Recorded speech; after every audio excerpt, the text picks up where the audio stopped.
Hi everyone and welcome to episode 19 of TeachTechPlay. I'm your host Eleni Kyritsis and I'm really excited for tonight's show. It is the show just before our conference that we are hosting on the 7th and 8th of April at Ivanhoe Grammar, and we have some of our presenters here that will be at the conference, which is really exciting.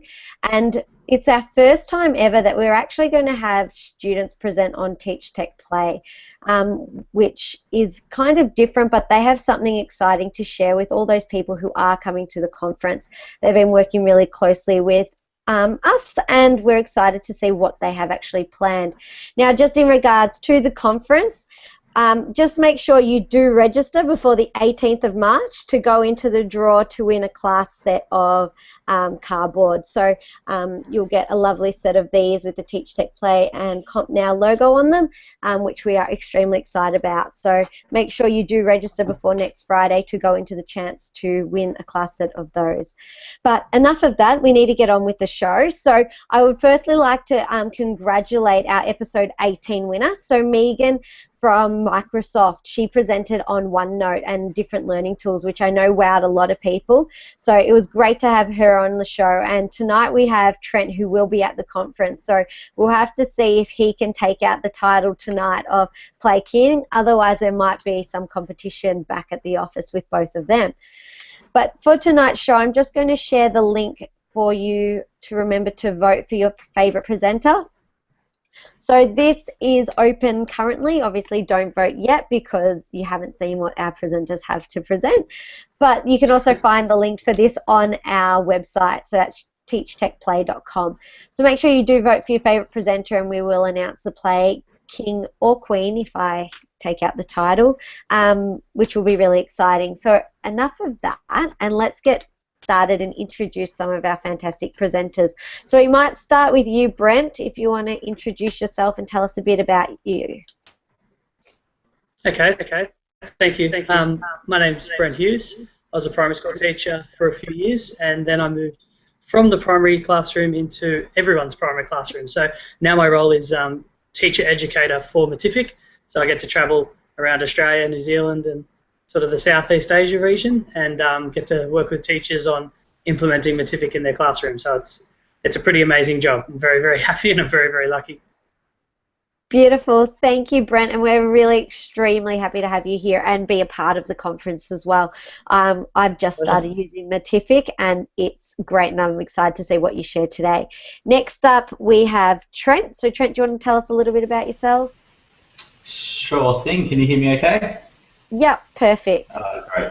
Oh, hi everyone, my name is Trent Ray. I am also a primary school teacher like Brent, and most recently came out of working as a curriculum innovation leading teacher at a secondary school. I taught science and technology, and now I'm really lucky to have a position working at Microsoft as the Victorian teacher ambassador. So really excited to share some things with you guys tonight, and hopefully I can match Megan's efforts from the last episode and maybe also win. We'll see how we go. Beautiful. Thanks, Trent. And I know that is a new role for you, and it's very exciting. And the work you've been doing in schools, I'm hearing, is fantastic. And next up, we have Steve Brophy, which I know a lot of you are familiar with, but he's here on behalf of some other very special people. So do you want to just do a quick introduction, Steve? Yeah, so basically I'm here as proxy for Ivanhoe Grammar students. So basically, I'm just telling you to do it for the kids. They've done amazing work. They've got a little bit of a secret, a little bit of a taste of what's to come in the TeachTechPlay conference. So I'm here just to represent them. Wonderful. Thank you, Stephen. It's always great to have you here on behalf of them. I know it's always hard to get them on, especially at this hour. So I know they've created something to make do since they physically can't be on live, but we will physically see them still. And I almost forgot to introduce you, Michael, tonight. Do you want to say a big hello to everyone? I might just hide. I feel really left out. Hi, everyone. My name's Michael. I'm the other co-host of TeachTechPlay. As Eleni said, as April's coming quicker and quicker, it's really exciting to be able to put together such an amazing, well, I think it's amazing conference. And again, like to be able to involve not only educators but students as well in the conference, it's really rewarding. and I feel really proud to be able to be involved with such an event. So looking forward to it. And that's exactly right, Michael. Not only is it designed and organised by teachers, and all our presenters are current teachers or just stepped out of the classroom newly, but we have had the students have a massive input into the organisation and have their own twist into the planning stage, which is really exciting, and it's been hard to keep that secret that Steve mentioned. So I'm glad it's finally getting out there tonight, because I'm extremely excited to see what they say. But let's get started with the show. And first off, we've got Brent. So Brent, you've got 4 minutes, and I'll give you a 1-minute warning, and let me know when you'd like me to start the timer. Yeah, whenever you're ready, I'm ready to go. Beautiful. Off you go. Okay, so my presentation that I'm going to be sharing with you guys is around the idea of gamification and how that can be used to reduce anxiety.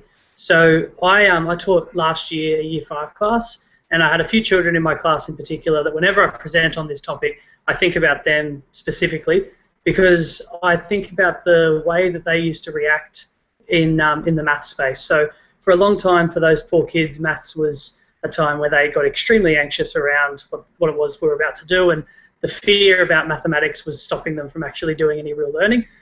So Matific, the company I work for now, is one of the ways that I was using to help reduce their anxiety. And the idea of gamification, which I'll share my screen with you now, is about presenting content, so in this instance it's perimeter and area, in a gamified sense. And can you guys see my screen? Yes, we can. Okay, excellent, cool. Yeah, so the idea that the kids are able to play this activity, which is just getting them to use a tape measure to measure around the garden, and then as they complete that, the question will change, and it starts to ask them about how much potting mix they need for the different sections of the garden. And then in the more complicated versions of this game, it gets them to calculate the area of the whole space and then subtract the area of the gardens to find out how much turf's needed. So it really does extend the kids out into the more critical thinking and the more challenging sort of mathematical topics. But the whole idea is that presenting it in a gamified sense allows that anxiety to be reduced. If you have children yourself, I'm sure you've seen them play video games. They don't stress. They really get the idea of if they get something wrong, it's not a problem. They will just have another go. And that's the idea around gamification using products like Matific. It's that the children are encouraged to have a go at something. And the kids that I taught really were able to showcase that to me. So these are the children who never put their hand up. They would never share their thinking. They were really anxious. They were the ones who were making massive inroads into being able to all of a sudden have a go at something. And when they get it wrong, which is the first thing that I did when I looked at Matific, purposely got something wrong, it's not a big deal. There's a little screen shake, and they get to have another go at the same question. And that's really important, because we teach the children that we want them to be risk takers. They need to learn through their mistakes. It's really hard for that to happen if they're being given one chance to get something right. And if they don't get it right, then it moves on to another question. It doesn't match what we're trying to give them and what we're trying to teach them. So that's my favourite thing about Matific, that the children are able to have another go at the same question, and then through that process of getting something wrong and then using that information to help them have another go, they slowly start to understand concepts like addition, like multiplication, things even as simple as perimeter and area, which is the example I showed you just then. Now Matific's got close to 1,500 different activities, and that was just one. But I thought it highlighted the idea. Thank you. I thought it highlighted the idea of children being able to play an activity which is gamified, and through that they're going to be more willing to, more willing to have a go at things, more willing to complete tasks. And I've seen it in the classroom, and I know, Eleni, you sent me a thing on Twitter the other day to say that the kids they just absolutely love it. And it's not something that you would be doing every single day. It's once or twice a week, and then maybe set some activities for them to do at home. It's not to replace your normal classroom teaching, but it's to complement it. And when it's complemented well, and that's my job, to help teachers make sure that it is complementing what they're already doing, the results are absolutely phenomenal. You'll have children asking when maths is going to be taught, not fearing when maths is going to be taught, which is a lovely change, and something that I really encourage teachers to have a look at, because it's really starting to change classrooms, and I I'm very happy to be a part of it. Perfect Did I timing. finish on 4 minutes exactly? Yes. Yes. Well done. And I must say, I was always skeptical in using different apps and programs, in particular with maths, because of that sense of, you know, students just simply putting in numbers and guessing. But the thing with Matific, as you said, is that it's problem solving, and the questions that are designed on it really get them to think. And one of the great things I love in my classroom is the fact that, you know, two students may be sitting next to each other, but they've got different questions on their screen, and so they can't actually copy what someone else has done. And yeah, my students have absolutely loved it. I've just used it as early finish, as a bit of revision, or a bit in tool times now and again for different topics. And the questions that come out of it, just simple, we've just been doing simple multiplication facts, and the thinking in the way that it was presented was a way that, like, even my top students turned to me and said, I'd never even seen this presented in this way or thought of finding it in this way. And so yeah, it's great, and it's a free tool for teachers as well, which is nice and handy.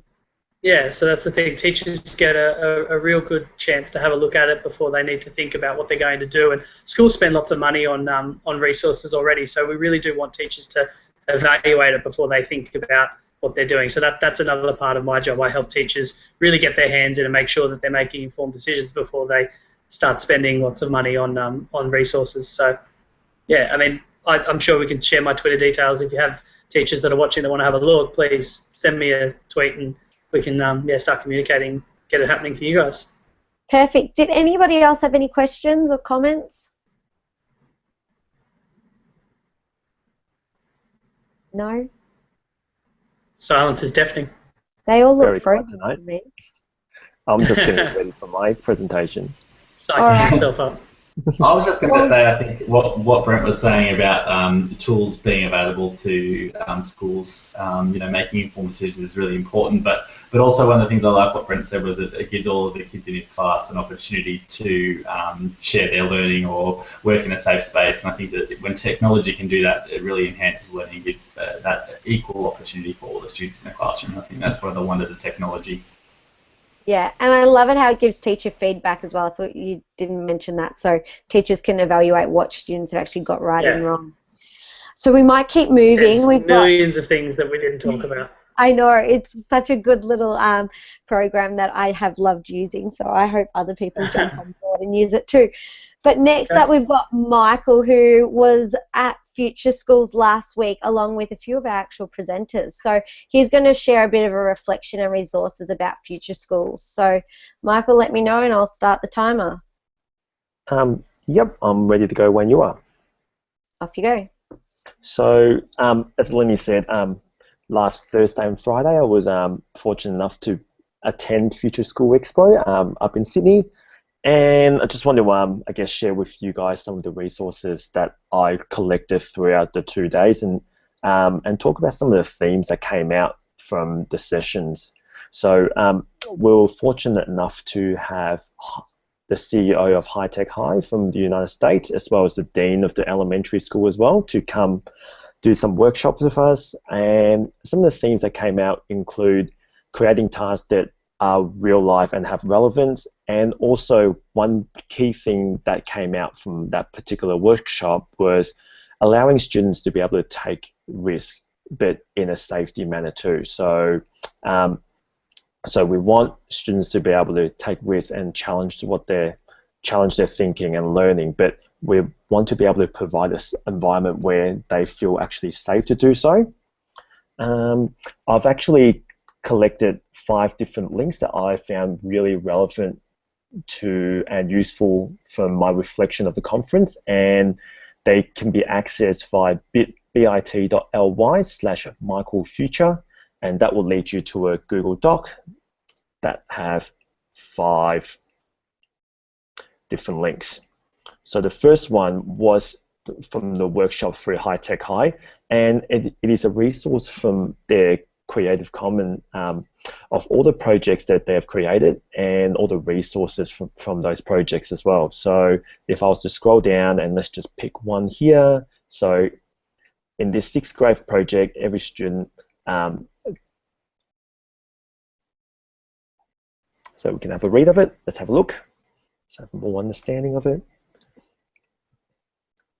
So the essential questions of the project: what determines an event in my life to be significant, and a short description, the link to the standards and the learning goals as well. But more importantly, it's got some of the work samples as well. And I found, especially for my students, when they have an idea of what's expected of them, they can actually go and challenge themselves and expand on what they see. So if you show them exemplar products, they can actually create hopefully something a little bit better than that. So that I found was a really nice resource of all the different projects that's actually going on in the future schools. The next one was a research project from a lecturer up here in Sydney, Dr. Jane Hunter, and she's been looking at what she calls the high possibility classrooms. So she did her PhD research revolves around looking at teachers who are innovative and want to change, and what qualities make them want to do that. And she created this diagram where she came up with 5 concepts of teachers that be able to challenge themselves in the use of technology. So think of the SAMR model, but it's based on research and Australian base. Think You Know is an Australian resource by the Federal Police on cyber safety. I'll skip that one since the middle of 1 minute. Claire Amos, a teacher that I managed to be able to have some share some learning experience with from New Zealand at the Google Teacher Academy. She actually blogged about 10 different sessions throughout the day on the first day, so kudos to her. But she actually, in her session, it was really refreshing to be able to, she came up with 10 ways for teachers to be able to positively change their classroom, and I found them really simple, and they were just common sense things that would change all the positive in the classroom. And again, these are just her blog on the different sessions that she attended, which include links, resources, and very useful for a bit of reflection. I just need to share my screen, and that's it. Beautiful, thank you, Michael. And I know that many people wish that they were able to attend future school, so it gives them a little bit of a sense of what was said and where to get some resources. So thank you. Did anyone else have any comments? I had a comment. I was actually lucky enough to go to future schools as well. I presented at the Teach Meet there. I just wanted to second what Michael said around Dr. Jane Hunter. I've met her before. That whole thinking that she's done around her PhD around high possibility classrooms is really quite amazing work. So I strongly recommend people having a read into that, because it's very, very interesting. Very interesting indeed. It's a nice model for technology integration in the classroom. Yeah, definitely. Similar to SAMR or TPAC, but just got this own little touch to it. Yeah, and it's backed by research, which is really important.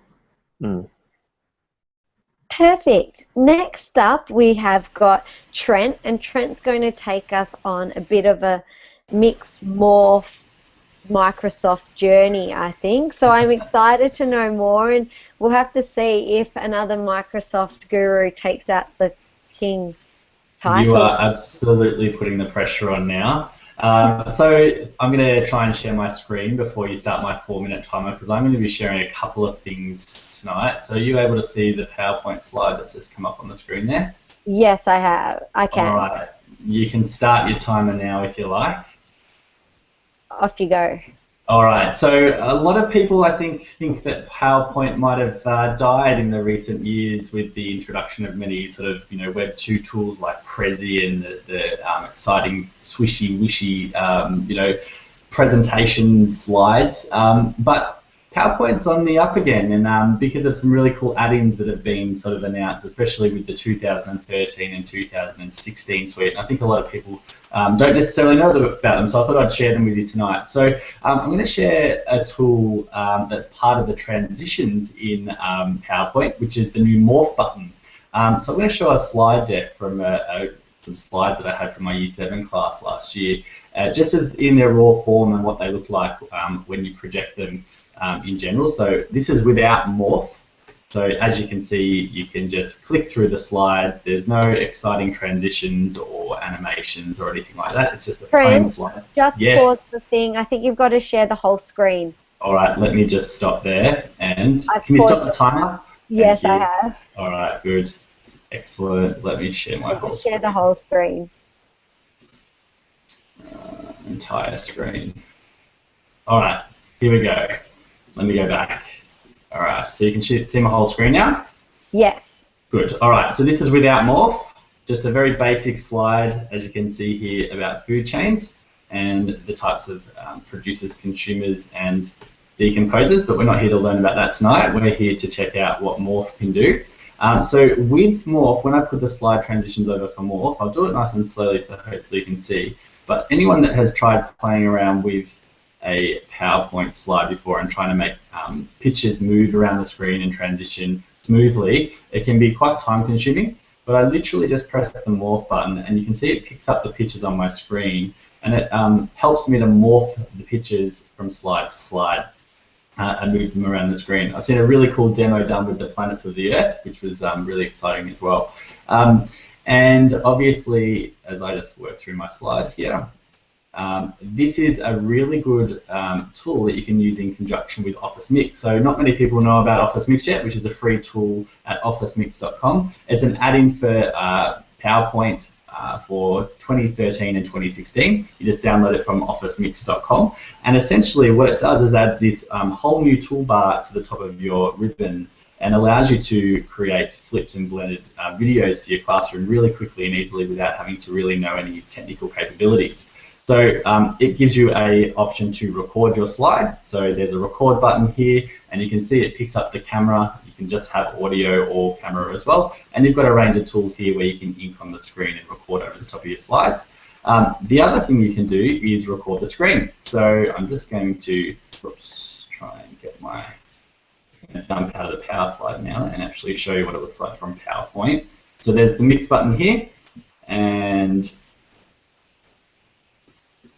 deleted my little video, but you click screen recording, and whatever was open in the window behind there, which is our TeachTechPlay, I can press record, and it gives me a countdown, and I can start recording my screen straight away.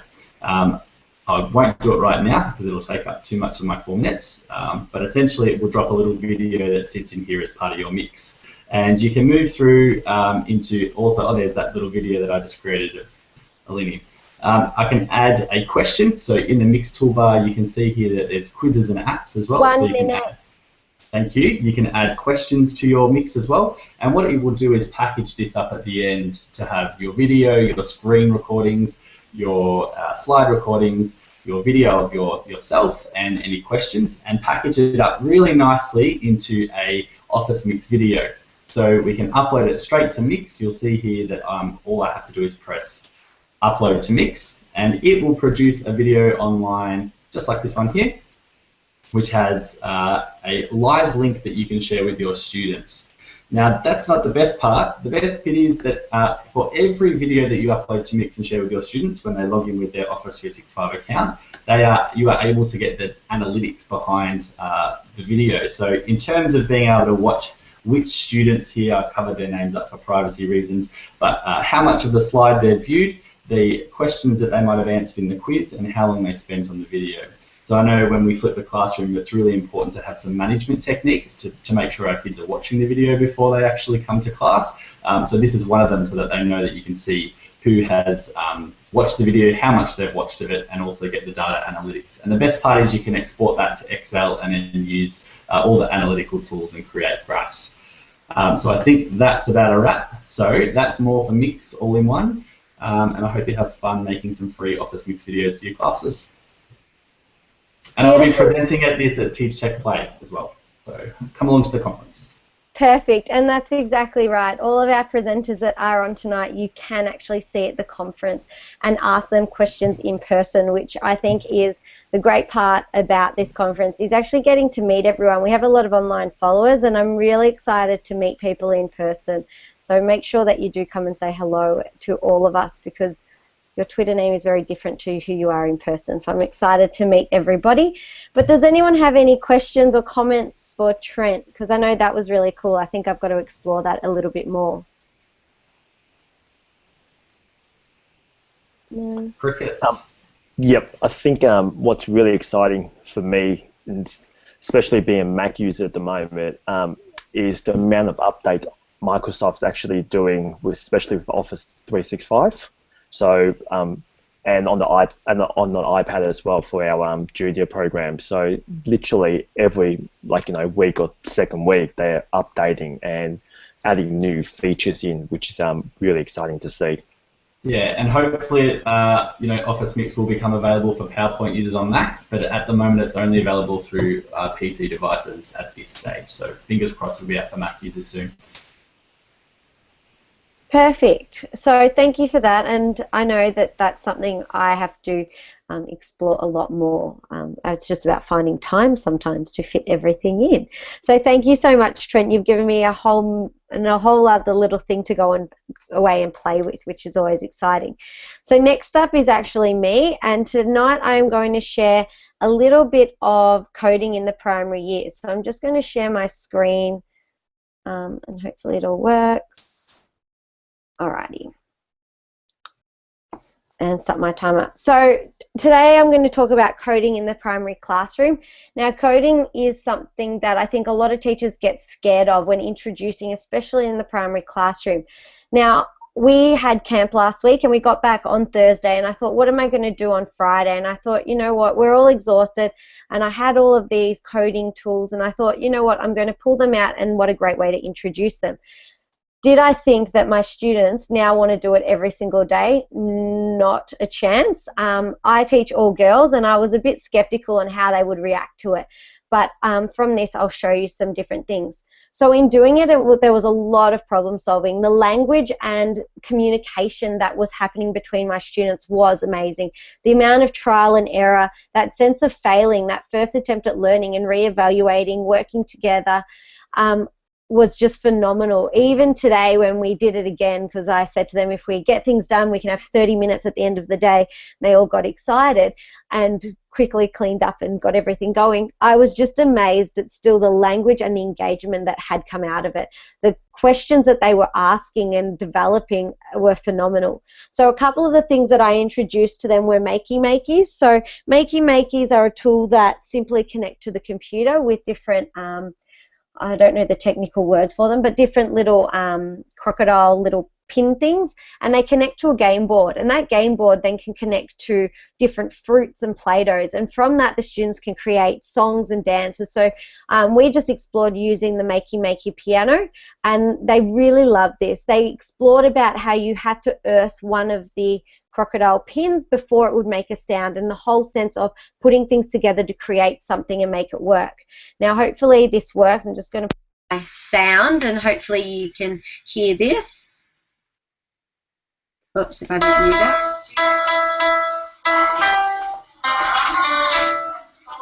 So that's just a simple quick video that you can see that through trial and elimination they were able to work out how to coordinate and work out the different sounds on the keyboard. So today they were playing Hot Cross Buns, Mary Had a Little Lamb, all those basic little nursery rhymes, which was really exciting. Oops, let me go to the next slide. The next thing that I explored were Spheros. So Spheros were like a robot ball where it connects to the iPad, and there are multiple apps. There's a Sphero app, which we begun with on Friday, where the students simply connected and changed color and moved the Sphero around the room and increased and decreased the speed. But today we went into the Tickle app, where students, and these were all free apps, where the students went in and they created different courses with masking tape on the floor, and then were able to code the program to make the Sphero work in a particular way. So they were talking about angles, directions, different speeds, and how long, like timing. So all of this came into the process of everything, and I've got a minute left. And the last one we did was Ozobots, and this was probably my favorite. It's where students draw their own code and develop different patterns, and I've just got a video here that you'll see.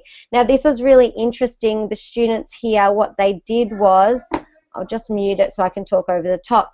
They drew their coding pattern, and then they put it all together.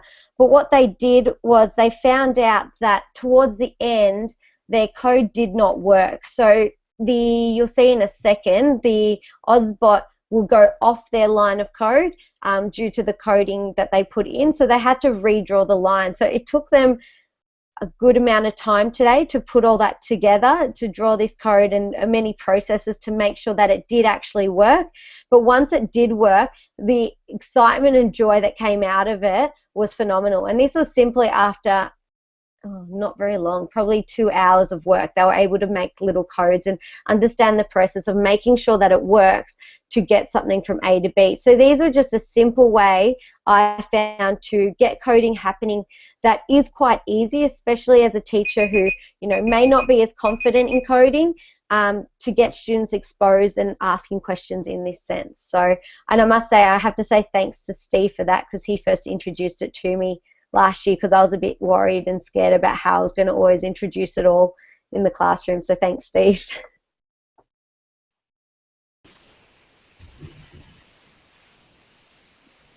Anyone have Yeah, I do. It's such a really great lesson, and I was just about to tweet it, but then you stopped speaking, so I thought I'd just share it and just say, love the problem-solving, critical thinking, collaboration, all of those 21st century skills that are going on whilst the kids are having a great time using those devices. So, and playing in the STEM land, which is really exciting to see. What Thanks. And I think that's the other thing, the language that came out of the students, they didn't actually know, they're like, this is fun. They didn't even think that they were learning. And then at the end when we spoke about it, they've gone, hey, we were not able to do this at the start by using our maths language, by talking to each other. I had the students who wouldn't talk in my class speaking up and saying, did you see what I was able to do? And it just gave them all this confidence and boost.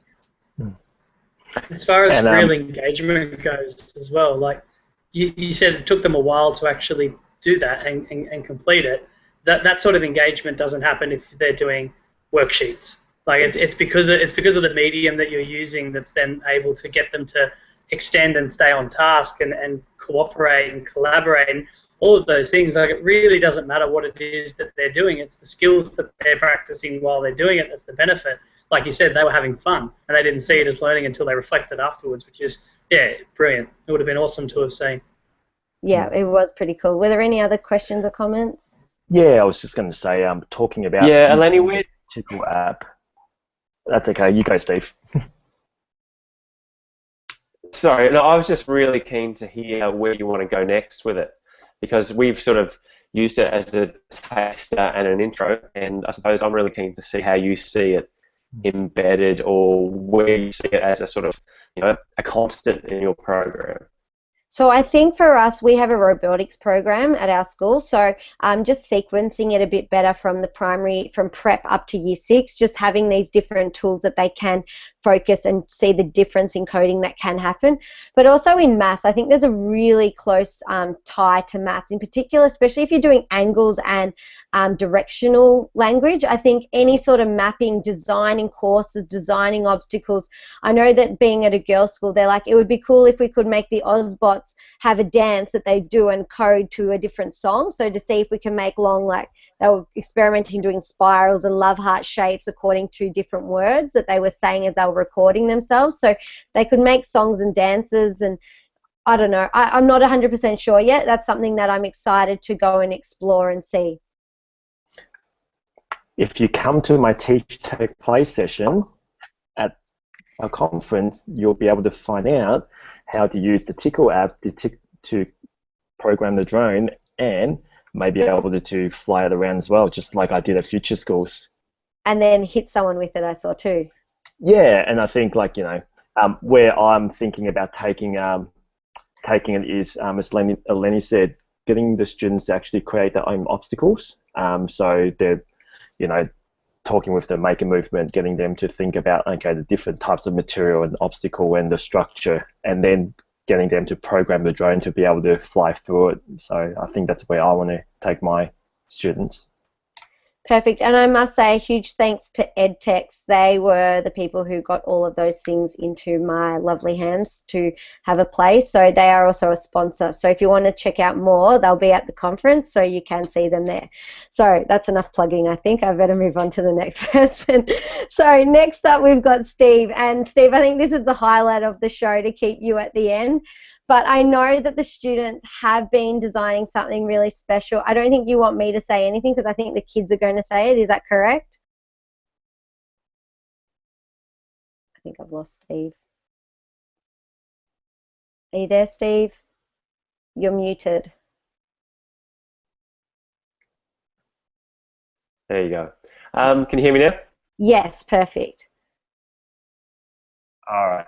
I'm going to play a video. This is just basically, I suppose, the only way I can really capture them working, give a sense of what they're creating. I've kept their faces secret because it's top secret, so we can't divulge that. So I hope this plays and you can see it, but it just has blown me away. So without further ado, I'll just share my screen. And just pull your headphones out, Steve. I forgot to say that. Okay, can you guys see that?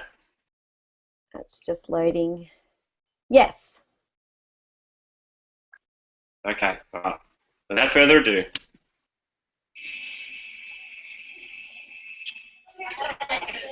So the aim of what we're trying to do is to get teachers in this conference to know each other, to try and introduce each other.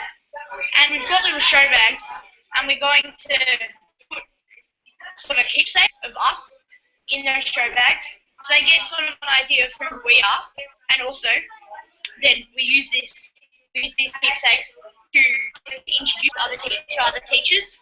So everyone in the conference will know each other, create a better learning environment.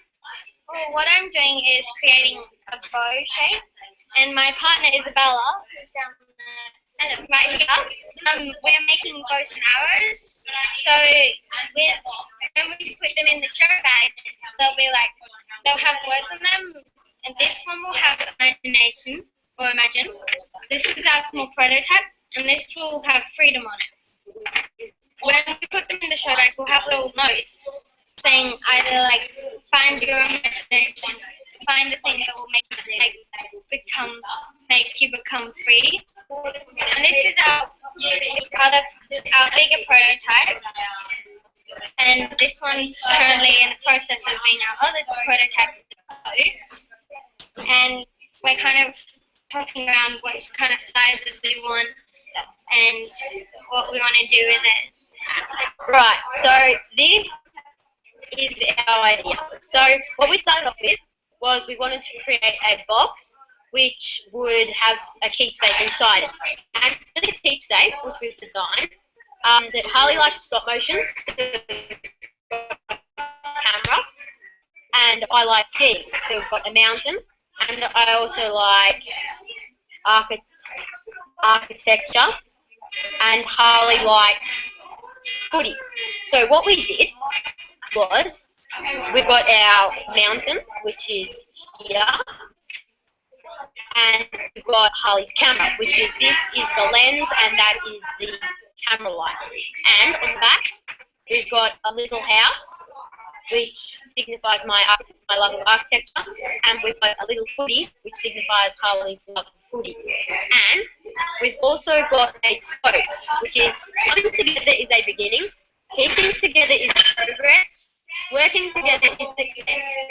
And what we're doing is we're going to have half of the quote on our keepsake and half of the quote in a box, and have to come together, and then two people, they join up the quote and they get the quote. Well, my design, it's basically a little version of a person, in this case a little bit of me. This is my first 3D printed model.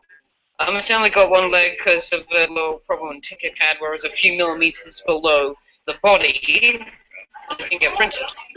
Alright, so what we've done is we've grabbed all of the things that we love and we put them into one model, So we've grabbed lots of things from Thingiverse, such as this crystal Dragon Ball from my favourite TV show, Dragon Ball Z. Yeah. The stand of the stumps is supposed to be a cat head, which Sam is into cats. I love cats, yes. And we've got the 3 guitar heads here, which represent the fact that we both like guitar. He used to play it, but I currently play now. And we obviously both love cricket. So we've got the bales up here representing the top of the stumps and the cricket bat. So we've kind of put it together by just tinkering around, and so we were just getting lots of ideas, and we've come up with this final product. Yeah.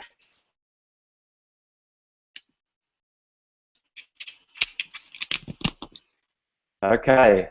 I know that it was lagging a little. Can everybody hear me? Yes, it was lagging slightly, but it's all good because I think we're going to share that link out, aren't we? We are, yeah. So those amazing kids have started with no 3D printing knowledge, no 3D design knowledge, and come up with basically a way to introduce, get teachers to introduce themselves. So, but also a little bit of each student. So some of those students will also be at the TeachTechPlay conference as well, which will be really exciting. So they're really excited to showcase their work. Beautiful. And I think that was one of the key things that we wanted to do, was to get everybody, when they do come to the conference, to actually connect with others. So when you do come, you'll have one of these wonderful things in your show bag to find your connecting partner and then create a bit of discussion. So it's really exciting to have the students be part of that and designing and printing it, and you can actually come and ask them firsthand what you think. So in saying that, make sure you do register by next Friday to go into the draw to win a class set of these, which is really cool. I'll just keep going around, which is really fun. Been playing with those a little bit. And then make sure you also vote for your favourite presenter tonight, because I know that they've all shared some fantastic things, and you can check them all out at the conference in April. Now, in regards to next month's show, unfortunately we won't have an episode in April due to the fact that it falls on the same week as the conference. So we will postpone the next episode till May. So we look forward to seeing everyone in May, if not earlier, at the conference. So make sure you do get your tickets soon, as they are selling fast, and I know that today alone we had tickets sold to South Australia, Queensland, and WA. We've also had tickets sold to Hong Kong, Tasmania, and obviously Victoria, ACT, and Sydney. I've got to think they're pretty much every state and territory. So make sure you do get your tickets soon. You don't want to miss out to be there and connect with not only teachers but students on the way of learning and getting some ideas that you can take back to your school. And I forgot to say, did any of you guys have any comments for Steve or questions about the design process? How can we not vote for that? Yes, exactly right. How can you not? I think seeing it, and obviously I know it was a little bit blurry at times, but we will share that out via Twitter so you can watch it in your own time. And I think, Steve, you're making a post about it as well, aren't you? Yeah, that's right. I tried to put it for. Sorry, I've got all feedback here. To keep it to 4 minutes, and I've got about half an hour worth of footage, so that'll be my challenge. Beautiful, thank you. So make sure you do vote. Voting closes Friday at 8 p.m. and we look forward to seeing you all at the conference. So make sure you get in and register before the 18th to win a class set of these. Beautiful. That's it for tonight. So thank you to all our wonderful presenters, and we look forward to seeing you at the conference. See ya.